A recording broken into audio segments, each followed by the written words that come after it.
Oh, there it is. Hi, and welcome to another edition of the Recent Thoughts Podcast with your hostess Anya. And Fancy. tonight we'll be talking to Wendy Robinson on how to build a website that sells. So, All right. So y'all stay tuned.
and we're back. I'm gonna start having my posts like together. Cause I'll start thinking as I'm in it and watching, then I'll be like, oh, you need to make certain you try to let them know so and so, so and so. So I gotta work on it. Okay. Well, hey, Fancy. Hey. How was your weekend? Look like you had a good weekend. How about I've been moving ever since I got back. I thought I'd be tired, but I actually had forgot about the weekend just that fast. But I had a good weekend. I attended Black Writers Weekend, and it's like it's kind of hard to describe because it is a weekend of events. It's presented by I'm gonna say it's presented by Tamika Newhouse, who I recently featured on the Higher South as well as in Swagger. If you all have checked out her feature, but she is the creator of the AAMBC Awards, which is the African Americans on the Move Book Club Awards. So she created this whole weekend. Like Friday there was, well, actually on Thursday there was a movie screening, but I actually missed that one. Friday I made it into town, and in my anxiety I did not realize that the itinerary was laid out right on the website. So I'm emailing them like, hey, I can't see the itinerary, da, da, da, not knowing, like, yeah. So I ended up missing both Thursday and Friday. But Saturday I went to the lit crawl, and it was like y'all know how Atlanta has all the different black businesses, and so it was like this little stretch downtown, and you could just kind of go from different businesses.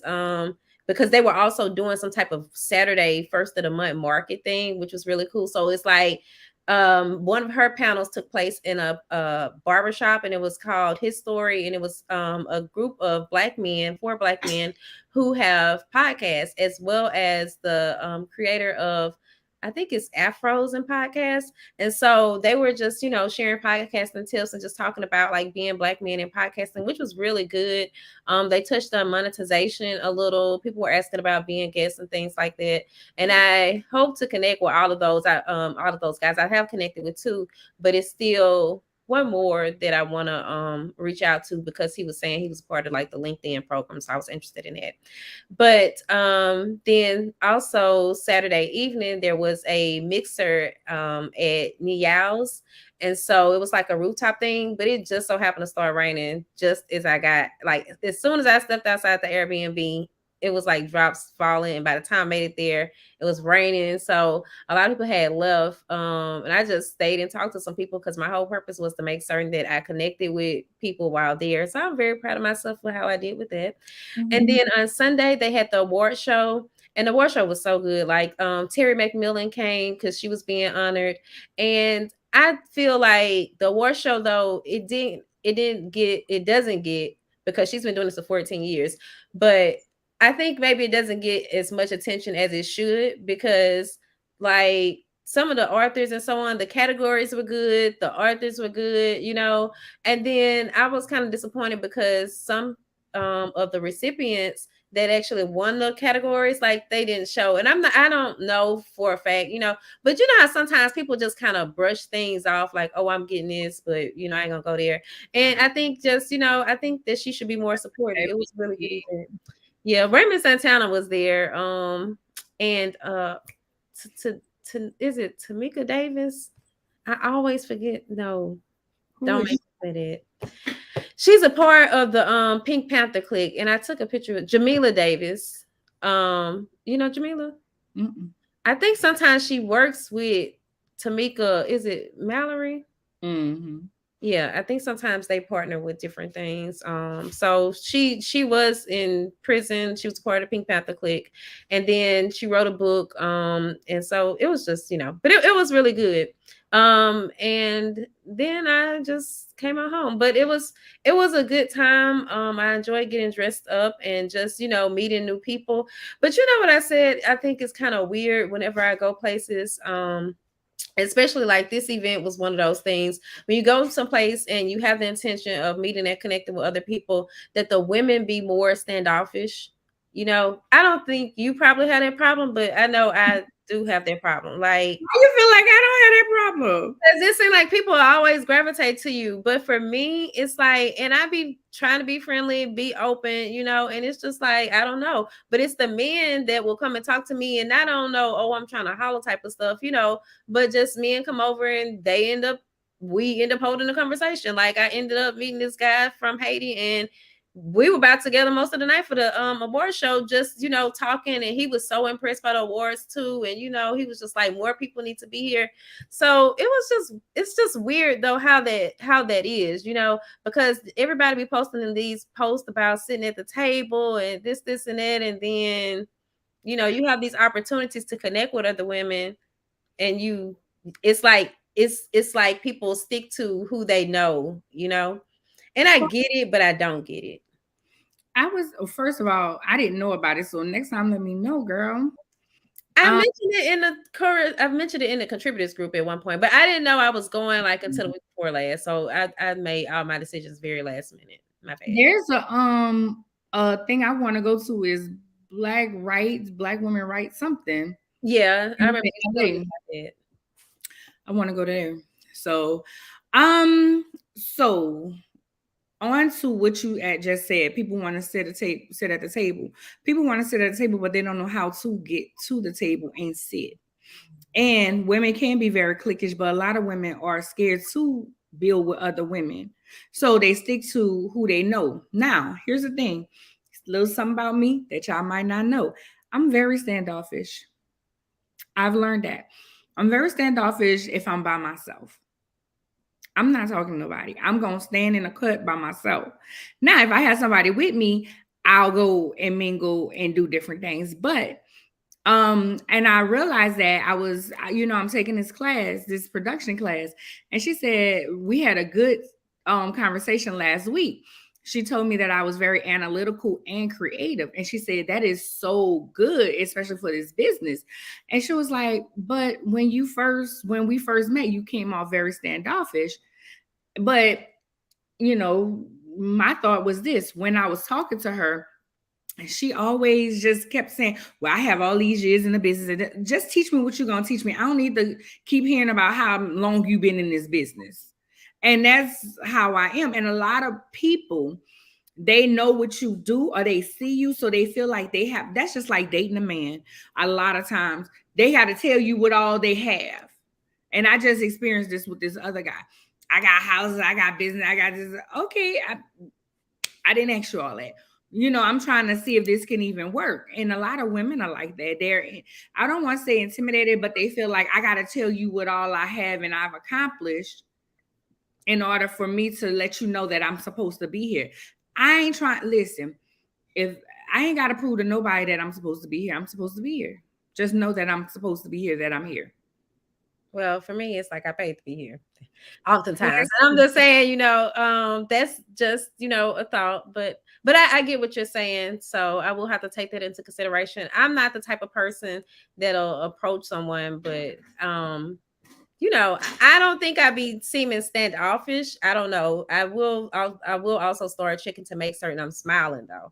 I Well, you want have to think about that too. There's some people that may feel like, just like you said, that you don't go and step up to different people. Some women may not either. And I actually, you know what? I take that back because I will when it comes to getting an interview, but just other times. But I want to acknowledge some of the comments. So I see Arthur Obsession. Hey, Obsession said, I feel, and then she was saying, I feel the same. I feel like the same people get nominated though. That's true too, Obsession. And she was saying facts. When you were speaking, I saw that come up. Hi, Brian Billingsley. Hi. I don't know what else that other part is, but also hi Thompson Star Power. Thank you all for tuning in. Thank you guys for tuning in. So, well, Friday, I have a new client. Her name is the poet Shug Avery, and she has a nonprofit. I don't know why I always feel like I'm sliding in this chair. She has a nonprofit where she talks to that she works with children in juvenile in detention centers.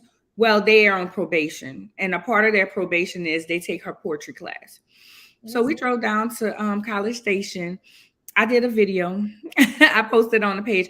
Also, Fancy's Adventures is on our Instagram and mine as well. We went out to College Station, so we did that. I actually enjoyed myself. It was, the kids did really, really, really well. And then we went to a place called Fish Grill, not Fish City Grill.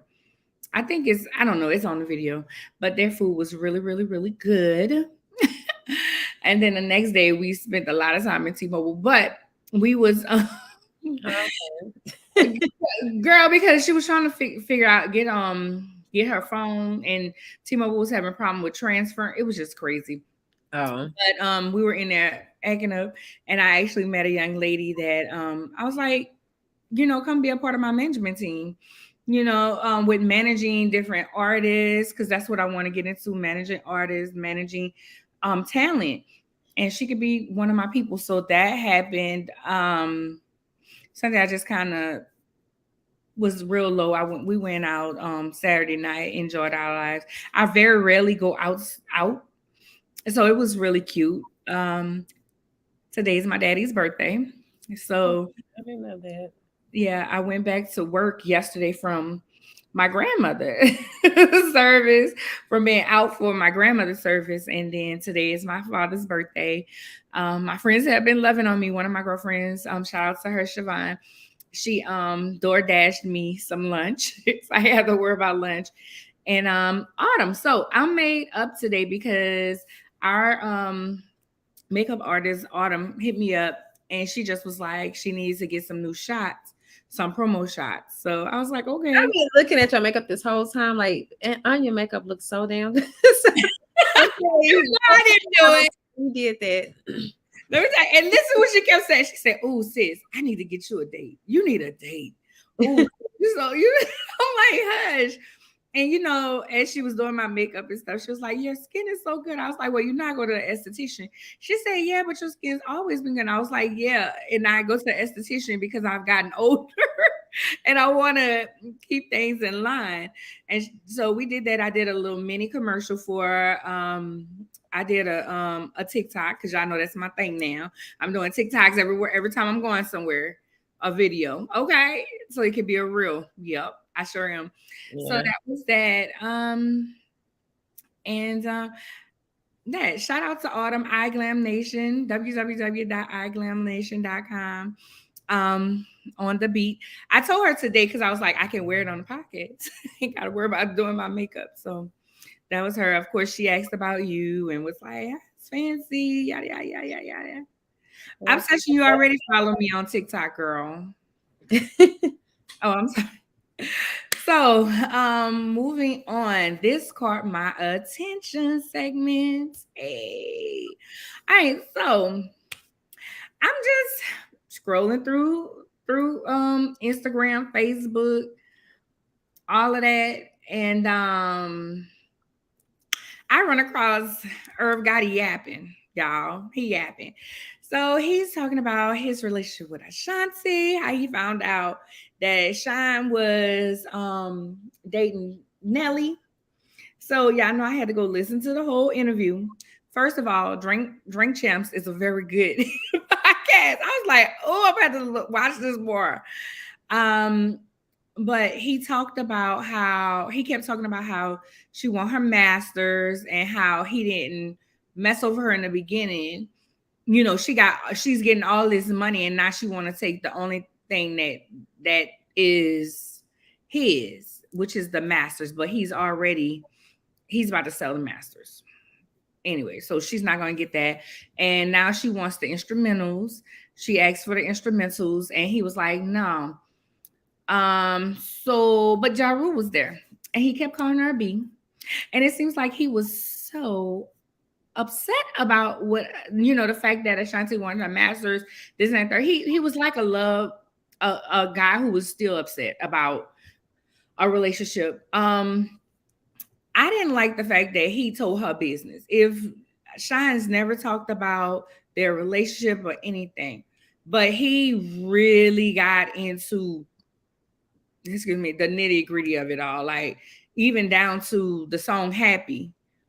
He was like, they had just finished having sex and he got the tune in his mind and then they went to the studio and wrote it. Like, why do we need to know that? Especially if she's never, said anything about it. He talked about how when the feds came and she was like, I'm out, I'm not doing this no more. How she's never been wanting to be a part of a reunion tour, how she didn't want to be a part of the documentary. Now, I truly believe that this was all because of the documentary. This is why he was talking reckless. He says that all of this is a part of the documentary. But here's my question to you. Should you sit around and let your homeboy talk noise about your homegirl?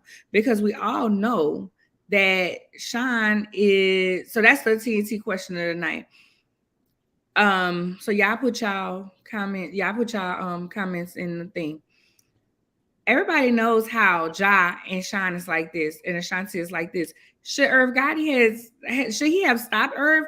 Because Fat Joe even came up and was like, Ja was sitting right there and he kept calling her a B and these different things. So I feel like Ja should have been like, look, before he said stop calling them B's, he should have been stepped up and been said something. And yeah. Yeah, I agree. Because when he was first talking about it to me, I was kind of like, dang, Ja Rule seemed like he too, he's finding this too funny to say this is someone else that's supposed to also be a friend to him.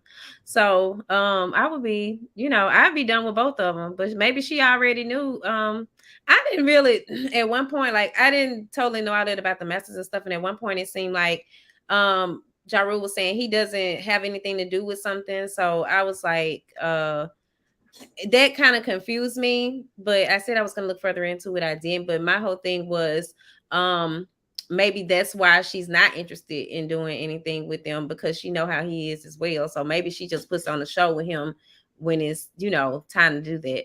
But I see Obsession said Irv is a bum for what he's been doing. He needs to let it go. He does, because that's like talking about it way too much. And who was it? Fat Joe did make some great points. Absolutely not. Ja Rule showed us years ago that he has no backbone. That's also Obsession. And then I see Soraya Kristen Balu said he definitely should have stood up if he's really her friend, because he was all on Joe's head at the verses about calling women bees.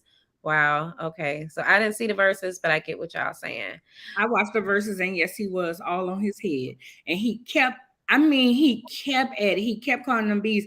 But it was later on, he was like, say, bro, stop calling them bees.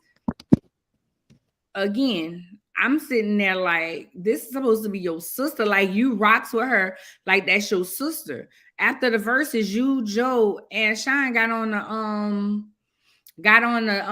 the thing. Yeah. Got on the Instagram live and was talking about it. Like, no.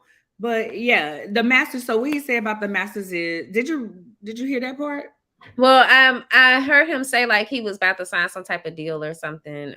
So I didn't understand that the deal was about to be about the Masters. I didn't even totally understand that he was talking about a what you call it, a documentary coming out, because I heard Fat Joe say something about like if it was the documentary, but I'm not. I mean, he's really making himself, I feel like, look like, less than a man or that type of man. Like, that's not attractive at all, and I think other men are gonna agree, as well as other women.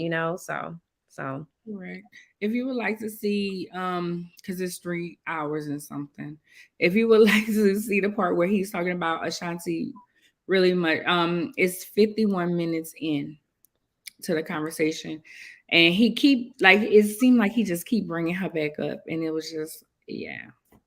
wow. Hmm. Oh, I did not know it was 3 hours. But y'all check out our sponsor, Prolific Impact Coaching, with their commercial.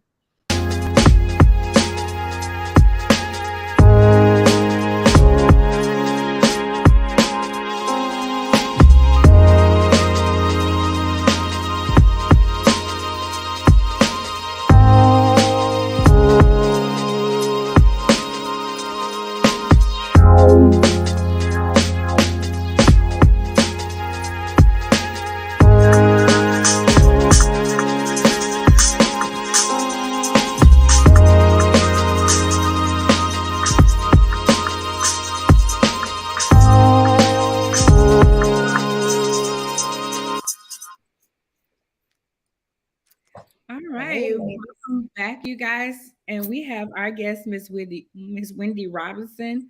Um, fancy the Oh, I'm so sorry. I'm like, I'm um, wondering what you're doing. I wasn't even seeing it. Miss Wendy Robinson here. I'm so sorry. I should have been better prepared. What's the name of your business? Name of my business is Wendy J Creative.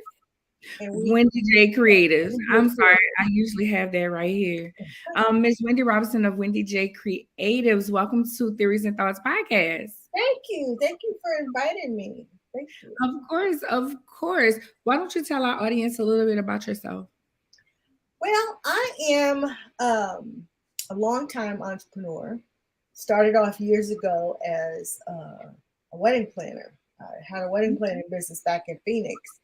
Um, by profession, I spent a lot of time in corporate America, and it was like really, really boring work. I was an accountant, doing budgets and all that stuff. And I said, you know what, I want to do something creative and, you know, outward with people. And I said, you know what, I can create events. So I started a wedding planning business, but I didn't like giving up my weekends.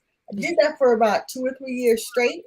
And I loved doing it. I was great at it, made some great money at it. But I was like, you know what? I like to do my own thing on the weekends. So I turned into a coach for event planning vendors like photographers, other planners, and so on. So that more kind of morphed into coaching entrepreneurs in general. But I always had a technology background, always from like in my 20s. I always kept my ear to what was going on in technology. And so back in 2010, when I got laid off from my full-time job as an accountant, I said, you know what? I'm not going to do that work anymore. I'm going to go back to school and get my degree in accounting. And I dabbled in web design and technology and online stuff throughout the years, but I perfected it and started a business helping other entrepreneurs get online, get seen online, and use the right kind of tools for their business. Because there's just so many choices out there. So that's kind of my entrepreneurial journey, how I got started. Well, and I remember you. And also, guys, Wendy is my podmate in the CEO Collective with APL Franks. And I'm actually wearing my CEO Collective shirt tonight. Look, I'm trying to show it, but Move over some. I still don't have one. Face to move. I don't know, but y'all can kind of see a glimpse of it. I'll take a picture in it. But as we are talking about Black-owned businesses and brands, I've been trying to make certain all my shirts this for the month are, Black-owned brands, and so that is one of those I like to support.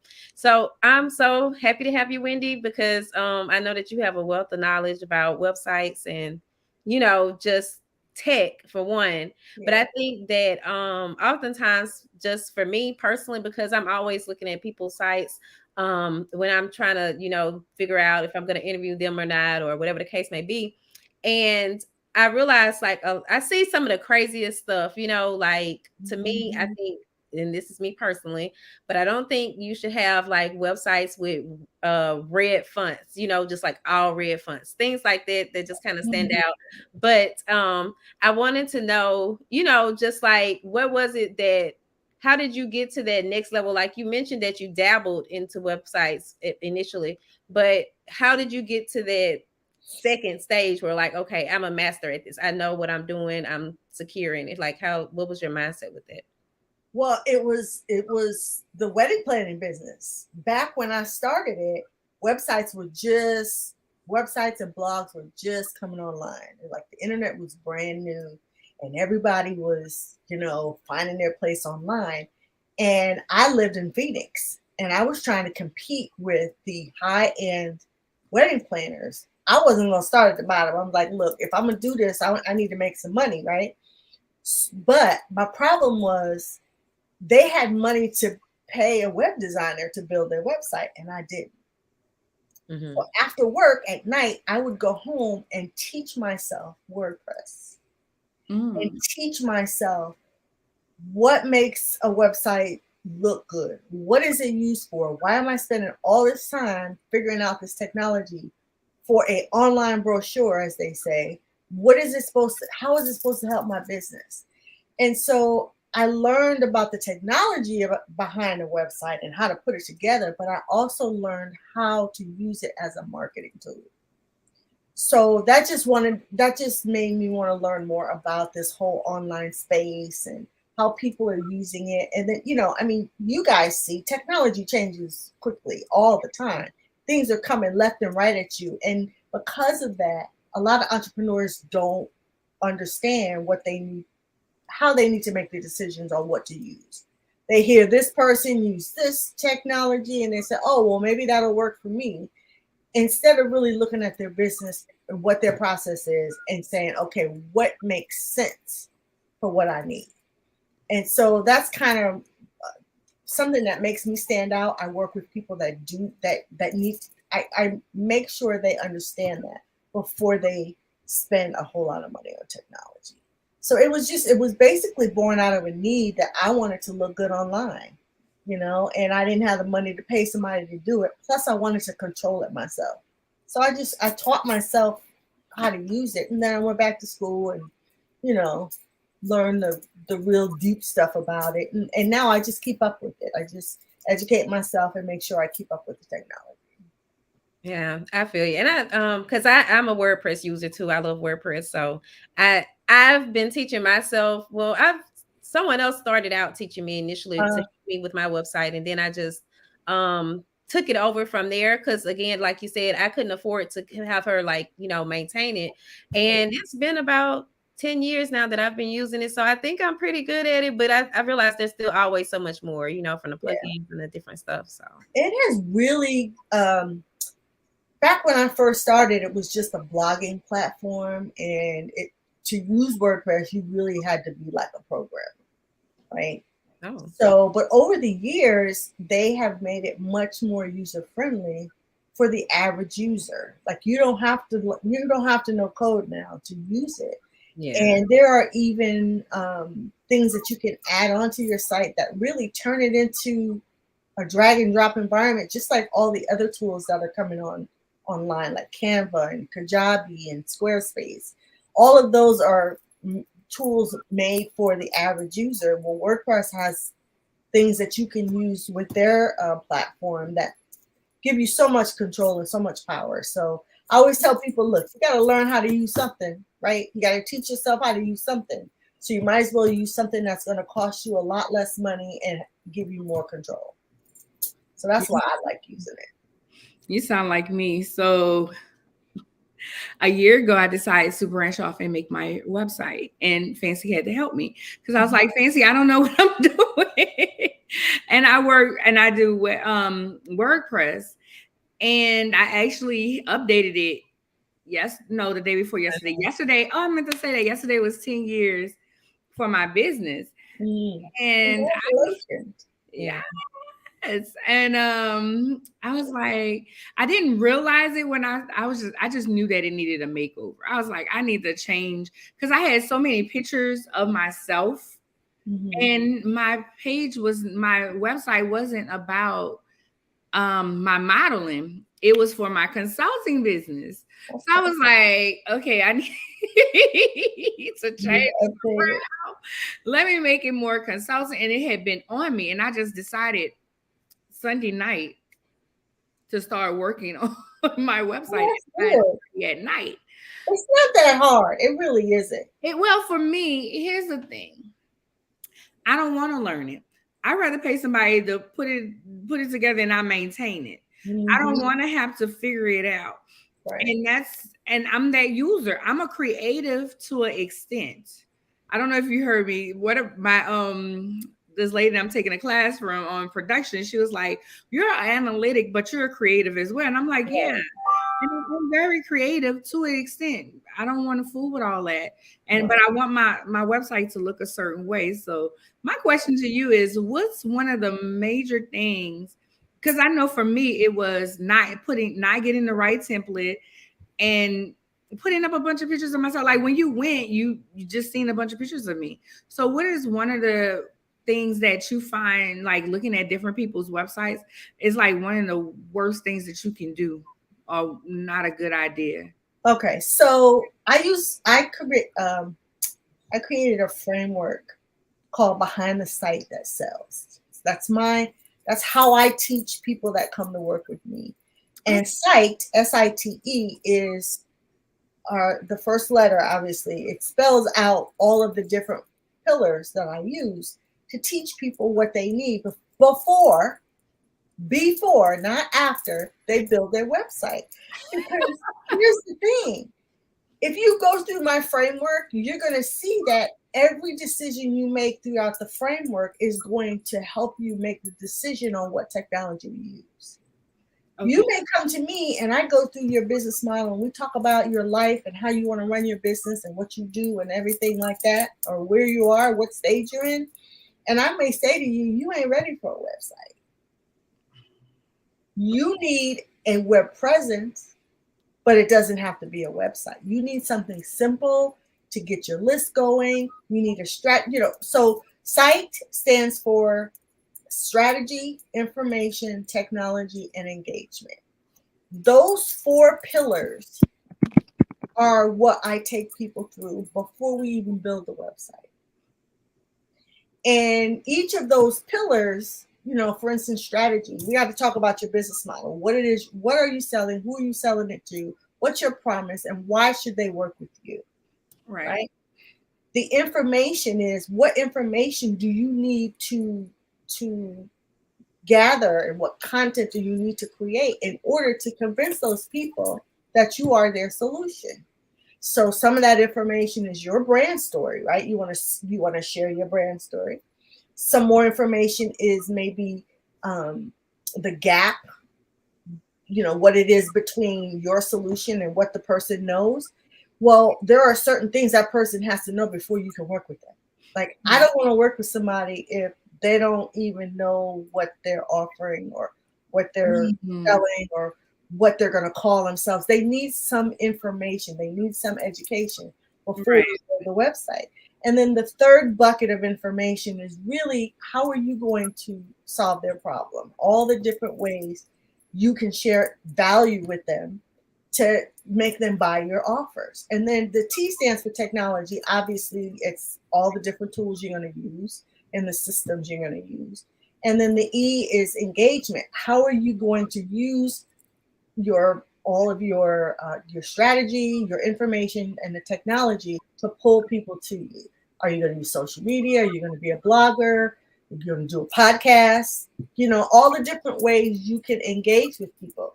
So those 4 pillars, really, you need to have those written down and decided before you decide whether it's time to build a website.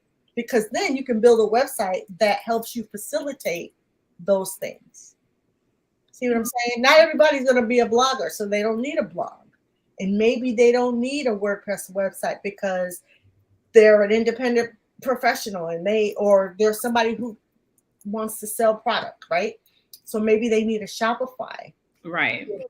because they're, more retail and physical products, or maybe they're a photographer or an event, more of a creative person. There's another platform that I recommend people use called Showit. It's really, really a nice platform designed for more creatives in the event industry. So there's all kinds of things you got to think about before you even get build your online presence. And some people, all they need is a landing page and an email list to start. I never would have thought of that. But now what you're saying, I mean, it makes sense. To me, I've always kind of believed, like, if a person doesn't have a site, because I know, like, even if we have clients, normally I'm like, they got to have a website so we can have something to link back to. But I like the idea, though, that even if they could have something like a landing page, because in the past, we don't still accept it now, but in the past, there have been people that maybe only had like a Facebook page, and I really didn't like that. I just felt like they needed something more that made them look more credible. But that makes sense, though, with the landing page, and of course, we're always talking about email lists, so that makes sense. Right. And sometimes that's all you need to start. I spoke to a client today. She's not quite there yet. She's still working on what she wants to sell in the form of packages and how she wants to serve her clients. But she's engaging with people online, but she has no place to send them, to give them information, a place that's all hers on the internet. And I said, well, just have a landing page. And on that landing page, you can introduce yourself, talk about at a very high level what you do, and then at the bottom put in a form to grab their email, give them some sort of a download, or even just to get on your list for future announcements. You don't always have to give something away, because I think I'm over it now. I've downloaded so many freebies in my life, just like many other people. It really is important to give value instead of just giving something away just to do it. I like that. Yeah. Landing pages it's a web page, right? It's just not a web page on your website. It's a web page on somebody else's server that you are using to draw people to your brand. Gotcha. I didn't know that's what that was. I thought it was a website. Yeah. Well, a landing page is a page on the web. It's just not on your personal website. For instance, I set somebody up yesterday with ConvertKit. And in ConvertKit, you can create a landing page, but you can also sell products. So she created some sort of a workbook. She does personal development type work, life coaching. And she created this workbook for like $17. It's just a PDF. And so she sells that through the ConvertKit tool. And then she has a landing page for people to sign up for appointments or whatever. She doesn't even have a website yet. So all she pays for is ConvertKit right now. It's $30 a month. And so, no, the landing page is not her website, her own personal website, but it is a place that she can send people and drive traffic to in order to do business with people. Big difference. It will have her business name as the URL, right? You can set up your own domain on ConvertKit. So it looks like it's your website. Right. Okay. Yeah. I've never heard of ConvertKit. That's interesting. It's just like ActiveCampaign or Flowdesk or Constant Contact. It's you probably don't be paying attention to none of those. Yeah, it's an email list provider. That's all that is. Me and Fancy had to talk about scheduling yesterday. Oh, okay. Let me tell you something. Fancy saves me because I went to college for computer information systems, but I did not. I left and got an education degree to teach because I didn't want to do programming. Right. I didn't want to do none of that. And Fancy is very techie. A lot of people don't know that. I'm sure she knows that she's techie. She's very techie, and she'll get in there. Just tell me the feedback, sis. I'm good. So all of that you were saying, I didn't know what it was. It's all right. I just learned about Candly. Well, as you develop processes in your business and for your consulting business, those are some of the things that you're going to have to be faced with. And the more you automate, the more time you'll have to spend with your clients. I tell people all the time, it's great to have a manual process to do everything. Manually sending out a contract, manually sending out an email or agreement or invoices. You got to run behind people to send a reminder because they didn't show for the appointment. Automation is better than being frustrated. Yeah. So you might as well be frustrated for a little while setting up your automation than to be frustrated all the time. This is true. You ain't seen no word of a lie. Yeah. And I've been learning so much through my pod, which Wendy's in, and then also just the collective, just about automation. Because I had heard of it, and I did little things, but I realized that it's like a whole other world just of other stuff. So I'm still learning a lot of stuff. But I want to touch on, I just want to acknowledge some of the comments. So I see Soraya Christine Bello said, "Tech is my kryptonite," and then she Jeffrey Hicks said, "Congratulations." I think that was for your anniversary, maybe. And Soraya also said, "Over here right now, trying to put together a great landing page." And she was saying, "That's so exhausting." I think that's pertaining to what you were just saying about like just doing all that stuff manually. Like being able to automate, I think that changes the game because they gives you more time to be able to do other stuff, and a lot of people don't realize that. So you'll be thinking, oh, I'm getting stuff done, but you could possibly be doing twice as much if you have more stuff. Right. And so I just tell people, take a step back, just really step back away from the desk and the computer. Right. And really think about what it is you want to do next. What do you need? And like I said, there's so much noise on the internet. Everybody is talking about they can teach you how to do this and do Facebook ads and blah blah blah this, da, da, da, da. Do your course, do this. It's crazy. And so you really have to zero in. And that's why I like to take people, just walk them through my process, and they don't have to pick everything on my list. But we have a conversation about what it is you want to do. How do you want to operate? As a consultant, how do you pronounce your name? Anya. As a consultant, you may want to work with people only virtually, or you may only want to work with people one-on-one in a local setting. That's a decision you make for your business, right? Well, to facilitate a virtual process, you're going to need certain things, right? You need a camera, you need a Zoom thing or a StreamYard or whatever. Yeah. But because you're used to doing it. But for that person that knows nothing about that and they only know one-on-one, maybe they don't need that, but they still need a process on how to meet with people, right? And so you're going to send out an email to each person to remind them, and you're going to send out the invoices manually each time. No, you need a system to do that to save your time. Right. That's what I want to talk about. When I did Candidly, it did that. Like I set it up last night. I put my PayPal on there, and all of that, and now you don't have to worry about it. Right? Shout out to Fancy. Yeah. If it wasn't, because she was saying keep, and she was saying some other stuff, and I was like, I'm the keep user though. I mean, it has its little things that I don't like, but overall, it was my I guess my big introduction to automation, because I have been using MailChimp for years, but it wasn't, there's just other stuff that Keep can do. So that's why I really like it. Right. MailChimp is more for just emails and newsletters. And Keep is more of it does more for you. It's more of those all-in-one type of things. And those are great once you have your system set up. Once you know and I don't mean, well, let me take that back. Not once you have your system set up. Once you have on paper written down what your process is, how are you going to work with clients? How are you going to get clients? How are you going to work with them? And then what you're going to do with them afterwards. And every single thing you do, every workflow process, you can look at it. Can I automate that? Can I automate that? Can I automate that? And how can I do it? Can I do it with MailChimp? Nope. Can Keep do it? Yep. Keep can invoice. Keep can remind people. I can build landing pages and the whole nine.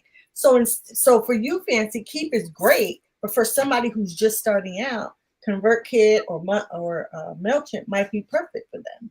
Yeah. Right. Because all they're doing is list building right now and getting their feet wet in the business. That's what last night I actually, because I start my workshop next Monday. Okay. It's called Mental State of Entrepreneurship.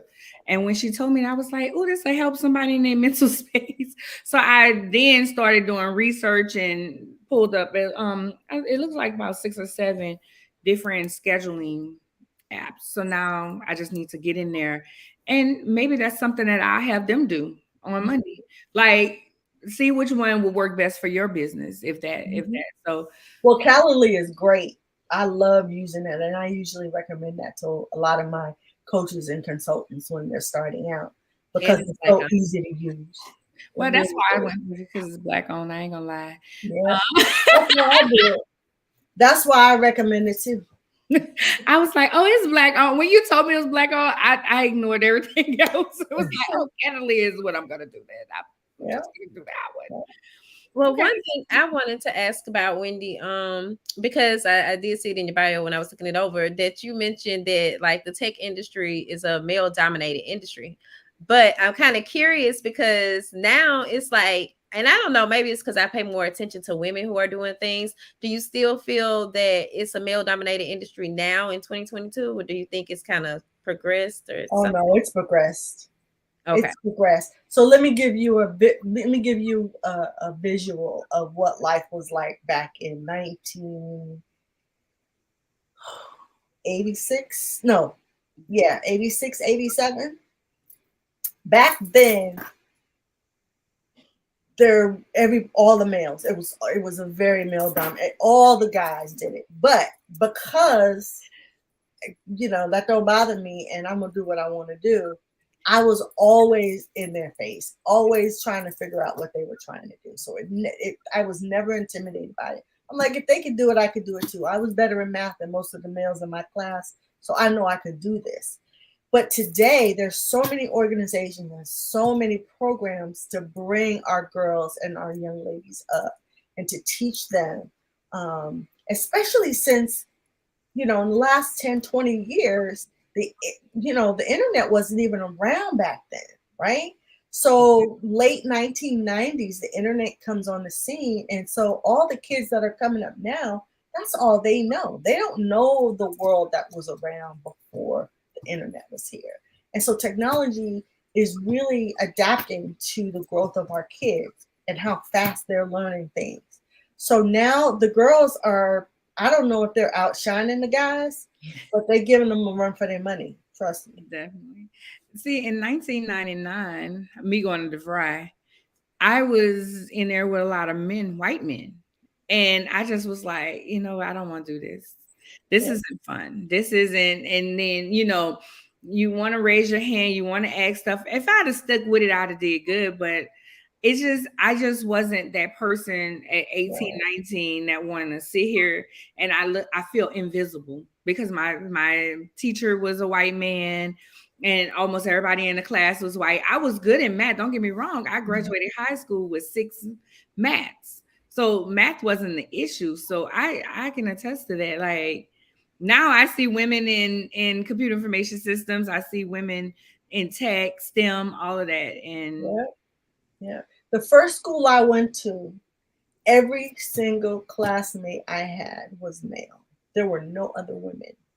Wow. And I finished my degree at University of Phoenix, but I started at this other school called University of Advancing Computer Technology. And it was like the whole building was just nothing. It was just all about technology, nothing but men everywhere, mostly white men. But I had just got out of my first marriage. I had gotten a divorce and I was reinventing myself.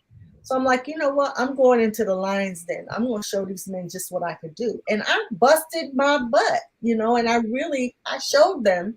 I think back then, I think I was dabbling I was thinking about trying to be a game programmer to program games because I like video games, but I'm like, no, I ain't trying to keep up with them.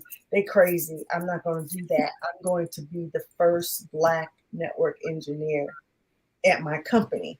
I didn't get to that point because that's all the behind the scenes stuff, and I didn't want to do that. I wanted to do the stuff that more front end stuff and people that the things that people see on the screen. And so I decided to go into web development and technologies, which is a lot more fun for me because it's more creative. But yeah, it was when I started, it was nothing but a bunch of not old, but a bunch of white men in my classes who challenged me. And I remember the last class I took before I switched school was this database theory class, and it was right before Christmas. My project was so fly. I said I wanted to go first. You had to show your project to the professor. Mine was so fly and it worked so well that he didn't test me on the last portion of my project because he could see the way I had programmed it. I had already dotted all the I's and crossed all the T's. And then he said, "You're done. You can go. Merry Christmas." And so the other class members had to stay and show them their project. But I got an A+ in that class. So that's something that really gave me a lot of confidence to go on and then enroll at the University of Phoenix and get my degree. And here we are today. I love technology. So if you had to say, like just as far as website essentials, things that you definitely need to have on your website, whether it be the pages or, plugins. And I know, again, especially when you have a purpose in mind, that can get to be very specific. But if you could just kind of share like some general things maybe that people should definitely have incorporate. Okay, so it depends. First of all, it depends on what kind of business you have. Okay, but everybody should at least, when people land on your website, before they scroll, before they click, they should know who you are and what you sell, whether that's a service or a product. And that your welcome message, or I like to call it a promise statement, which is the first thing they should see, convinces them that they've landed in the right place and that they have found the answer to whatever issue or problem they're looking for. So if you are that specific with your promise statement before they scroll and before they click, then you've got a great start to a website. And then some other things are, they want to know who they're doing business with. So absolutely your brand story, a little bit about you. And then also some sort of description on what you sell, details, a place for people to ask questions, or if you have a frequently asked question section, that's very, very, very important because people aren't going to reach out to you right away. They're going to check you out and, see what you're about. So a frequently asked questions section. And then lastly, a way for them to contact you, whether that's by email, phone, a contact form on your contact page. That's very important. So a promise statement, a welcome to your website to make them comfortable, make sure they know that they've reached the right place, something about you, something about your services, and a way to contact you. Those are very, very important. If you don't have that information, then you could be leaving money on the table. Got it. Okay. All right. Yep. Well, thank you so much for joining us tonight. Is there anything that we did not discuss that you would like to make sure we discuss? No, I think I tried to give you guys as much information as I could in this short period of time, but I love to talk about this stuff. I talk about it all day. Well, you can reach Miss Wendy Robinson at Wendy J is WendyJaycreative.com. It's her website, and on Instagram at Wendy J Creative. J is spelled Jay. If you would like to reach out to her, thank you so much for joining us. Oh, I see a question. Is it the question or is it something I sent you in the chat? Oh, okay. You want me to answer that offline? Yeah. I just wanted to make certain I asked you because I told her I was going to ask you a week ago, and I do. And I'm working on it now. Okay, so I'll let her know. Okay. You guys have a great night. Thank you. Thank you. Bye. Very informative, and I can relate to being a tech girl. I hated it because they just made you feel like you didn't know nothing. And I was like, I don't want to do this. I don't want to do this no more. Yeah, I know. I like tech, I really do, but I don't think I could go into like a formal setting with it. Yeah. It's boring. Honestly, it's boring. It's because it's quiet and you're working on your flow chart and you're working on like it's so intense. I was just like, yeah, this ain't for me. It's too quiet. It was too quiet for me. I needed noise, like something. Anywho, what am I saying? Thank you, Soraya. She said, "Love it, ladies. Take care." Thank you, Soraya. I hope you got some that Wendy's tips and tricks help you out. Yeah, that was really good because I ain't know nothing about no. Now I gotta go investigate landing pages. Yeah, they put me on to landing pages too. The pod did because I didn't really understand them at first. I kind of knew what they were, but I didn't know what they were. So just they use them a lot, so it really helped. I'm like, ooh, okay, now I gotta figure this out. If you have any questions, concerns, or any suggestions on being or would like to be a guest on the show, you can reach us at theoriesandthoughts@ladyceo.com. We're always looking for guests. Just shoot us a pitch. Someone asked me that in the group that I'm in. I had somebody had said something. They were like, well, how can I be on the show? I was like, send me a pitch. Email us, send us a pitch, and I mean, we might just let you be on the show. Depends on how good she is. Anywho, I am Anya CM Davis. I know sometimes I say Anya, sometimes I say Anya. I prefer Anya. As you know, like I said, iglamnation.com. Miss Autumn did my makeup. She does Fancy's makeup when she comes to town. She's good. She does always does my makeup. Pretty much anything you see me in Dallas, she did my makeup. I can be reached at www.ladyco.com. Also, my link tree is ladyco.com. Go check out my new website I just did. I don't have no plugins. I gotta learn about plugins. Girl, there's so much I gotta learn about. Instagram is lady.ceo. Remember, lady is spelled with an I. My email is arnya@ladyco.com. Fancy. All right. And if you have some questions about plugins, I can help you if you let me know what it is you're trying to do. Or I can also I'll look and see which ones I think you might be needing on your site to let you know. Okay. So guys, of course, everything pertaining to me and Swagger Magazine is at swagger.net. And then of course on all social media outlets, we are Swagger Magazine. We do have a TikTok now, so you guys can follow us there. And then for myself, everything is Fancy Swagger, including my Instagram. My link tree is Fancy Thoughts, and we are running a promo right now. As we're gearing up for our healing issue, which is going to be the next issue that we'll be dropping. So you can secure your features actually until the 11th. You can get a 2-page feature for $250, and that is a big discount because it's normally like $650 or $600. So that's a big deal. If anybody's interested, of course, we also still have our business besties promo that is taking place, whereas you can buy an online feature and get the other one half off. So if you have a business partner or you're in business with your spouse, or you just got a friend girl and y'all both want to be in a magazine online, then you all can check us out also. And all those options, offers are on our website if you visit our shop store. And I think that's it. All right, but that's all we have. I can't remember who's next week. I need to do better. It's Angel and Brent next week? Yeah, because I put Nacha at the end, huh? Okay. So Angel and Brent, I want to say Rhodes from Bae to Bride will be our guest next week. I'm looking to be sure. It's the 16th. Yep.